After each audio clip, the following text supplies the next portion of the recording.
আলহামদুলিল্লাহ রাব্বিল আলামিন ওয়া আকিবাতুল লিল মুত্তাকিন ওয়াসসালাতু ওয়াসসালামু আলা হাবিবিল করিম ওয়া আলা আলিহি ওয়া আসহাবিহি আজমাইন।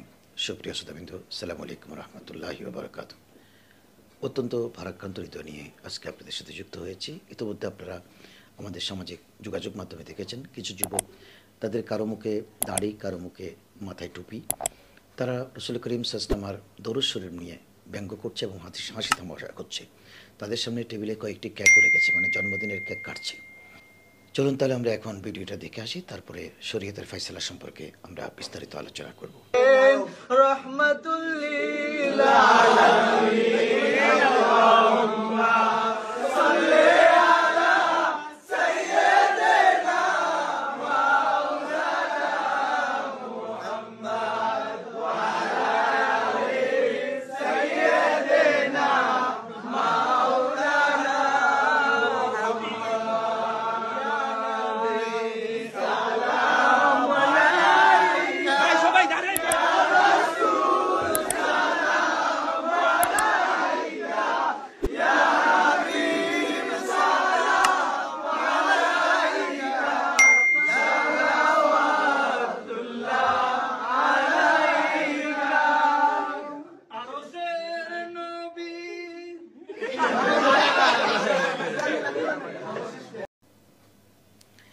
সুপ্রিয় শ্রোতাবৃন্দ, ইতিমধ্যে আপনারা ভিডিওটা দেখেছেন। আসলে ভিডিও দেখবার পরে আমাদের সকলের অন্তরে কিন্তু রক্তকরণ হবে।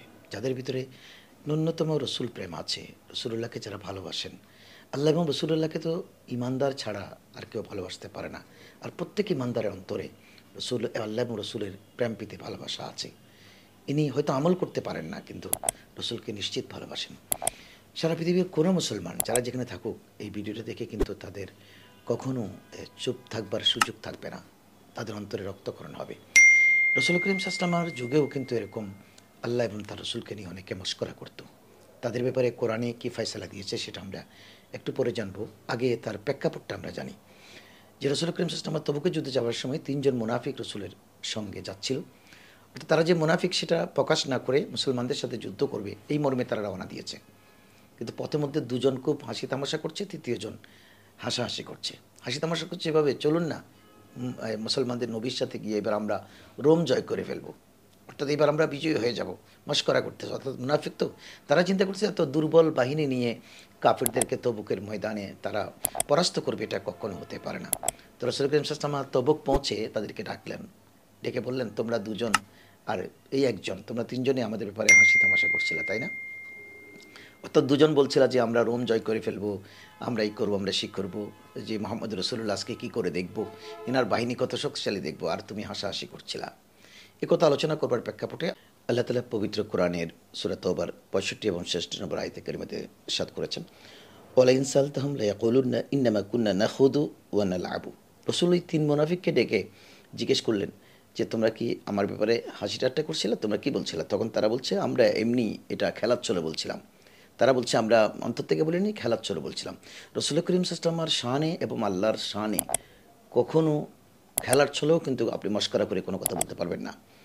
তখন আল্লাহ তাআলা আল্লাহর হাবিবকে বলেন, কুল ইয়া রাসূলুল্লাহ, আপনি বলে দেন, আবিল্লাহি ওয়া আয়াতিহি ওয়া রাসূলিহি, তোমরা কি আল্লাহ এবং তার রসুল এবং তার নিদর্শন সমূহের ব্যাপারে মশকরা করছিলা? ওয়াকুনতুম তাস্তাহজিউন, অর্থাৎ তোমরা কি মশকারি করছিলা? তারপরে 66 নম্বর আয়াতে কারিমাতে আল্লাহ তাআলা কি বলছেন দেখেন, লা তা'তাযিরু ক্বাদ কাফারতুম বাদা ঈমানিকুম। তখন আল্লাহ তাআলা বললেন, তোমরা এই মিথ্যা অজুহাত রচনা করলে চলবে না। ওরা বলতেছে কি, মিথ্যা কথা বলতেছে যে আমরা এমনি মশকরা করছিলাম, আমরা এমনি ফাঁদ ফুরাবার জন্য একজন একজনের সাথে হাসি ঠাট্টা করছিলাম, কিন্তু আমরা অন্তর থেকে বলি নাই। কিন্তু আল্লাহ তাবারক ওয়া তাআলা বলছেন, লা তা'তাযিরু ক্বাদ কাফারতুম বাদা ঈমানিকুম, তোমরা ঈমান আনবার পরে কি মশকরা করছো? আর তিনি সঙ্গে সঙ্গে আল্লাহ বলে দিলেন, ইন্নাফু আন তাইফাতিম মিনকুম নুআযযিবু তাইফাতাম বিআন্নাহুম কানু মুজরিমিন, তোমরা ঈমান আনবার পরে তোমরা এখন কাফের হয়ে গেছো।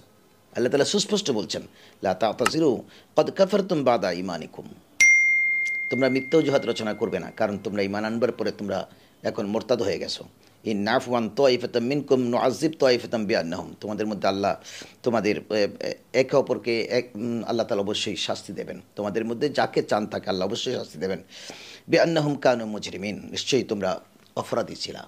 অর্থাৎ আল্লাহ তাআলা সুস্পষ্ট বলেছেন যে রাসূল করিম সাল্লাল্লাহু আলাইহি ওয়াসাল্লাম এবং আল্লাহর নিদর্শন এবং আল্লাহ সম্পর্কে কেউ যদি মশকরা করে তাহলে সে মোরতাদ হয়ে যাবে, সে কাফের হয়ে যাবে ঈমান আনবার পরে। বেঈমান তো করবে, বেঈমান তো সবসময় মস্করা করছে, ওরা তো বেঈমান, ওদের ব্যাপারে আমাদের কোনো ফাইসলা নেই। কিন্তু ঈমান আনবার পরে, কোনো মানুষ মুসলমান দাবি করবার পরে, মুখে দাঁড়িয়ে রাখবার পরে, মাথায় টুপি দেওয়ার পরে, পাঁচ ওয়াক্ত নামাজ পড়বার পরে যদি আল্লাহ এবং তার রসুল তথা ইসলামী নিদর্শন সম্পর্কে যদি আপনি মস্করা করেন, নিদর্শন বলতে এখানে যেমন আমাদের মাথায় যে টুপি দিয়েছে, এই টুপি কিন্তু আমার ইসলামী নিদর্শন।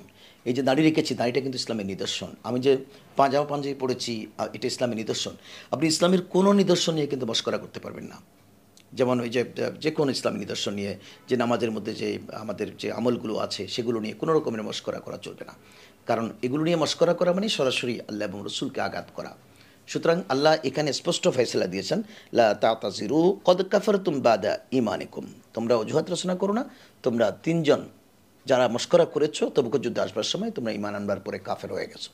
এখন আমি আপনাদের কাছে এ বিষয়ে বিচার দেব। আমি কাউকে কিন্তু কাফের মোরতাদ ঘোষণা করবার অধিকার রাখি না, কারণ আমি কোনো মুফতি নই। আমি মাঝে মধ্যে মিডিয়াতে ইসলামের বিষয়গুলো নিয়ে একটু আলোচনা করি বা ইসলামের পথে মতে চলবার চেষ্টা করি।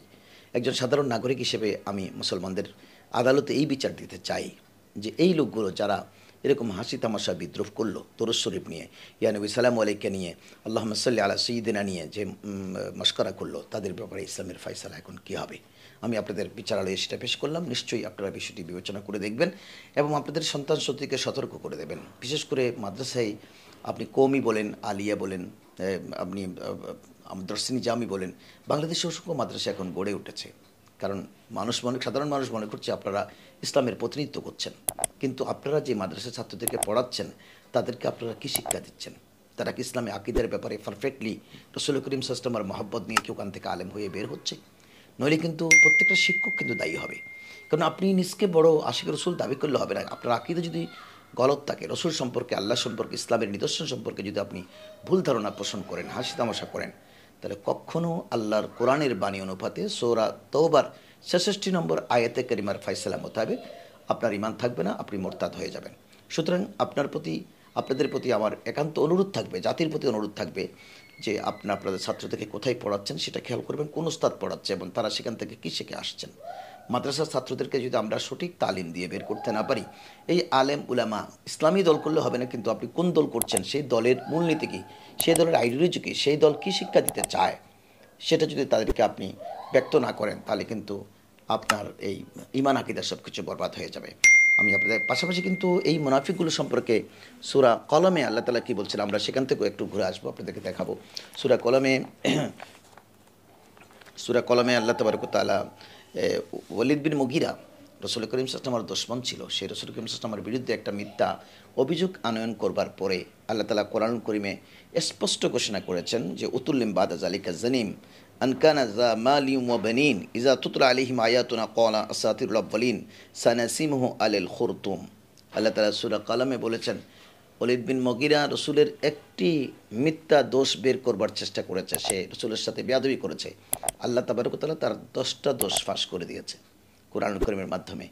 সর্বশেষ আল্লাহ যেটা বলেছেন সেটা হচ্ছে যে উতুল্লিম বাদা জালিকা জানিম, যে সেই নিশ্চয়ই তার জনমে ত্রুটি আছে, অর্থাৎ সে জারজ সন্তান। আল্লাহ তাবারক বলেছেন কোনো জারজ সন্তান ছাড়া কোনো ভালো বংশের মানুষ কোনো দিন আল্লাহ এবং তার রসুলের সাথে এরকম মিথ্যা বেয়াদবি করতে পারে না। সুতরাং আমাদেরকে সবসময় সতর্ক থাকতে হবে যে আমরা আল্লাহর ফয়সালায় পড়ে যাচ্ছি কিনা। আমি ফিকহ ফতোয়া বাদ দেন, কোন মুফতি কী বলেছেন আমি সেটার দিকে যাচ্ছি না।